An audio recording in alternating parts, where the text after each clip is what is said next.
We'll guide you through how to use Replit on Firefox. If you find this helpful, consider subscribing and liking the video. First, open Firefox and go to the Replit website by typing replit.com into the address bar and hitting Enter. Once the site loads, you'll see a button in the top right corner labeled Login. Click on that button, and if you already have an account, enter your login details.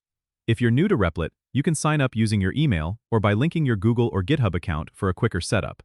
After logging in, you'll be directed to your dashboard where you can see all your existing projects. To start a new project, click on the Create button, usually located at the top of the screen. You'll be prompted to choose a language, like Python, JavaScript, or C++, depending on what you want to work on. Once you've selected your language, click Create Replo. This will open up the coding environment where you can start writing your code. In the main area, you'll see the code editor, and on the right, there's a console for output. You can write your code in the editor and then click the Run button at the top to execute it, and see the output in the console. If you're collaborating with others, you can share your Repl by clicking the Share button and sending the link to your friends or colleagues.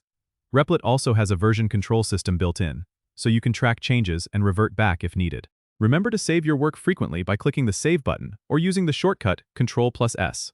This ensures that none of your progress is lost. Don't forget to subscribe and comment if this helped you out.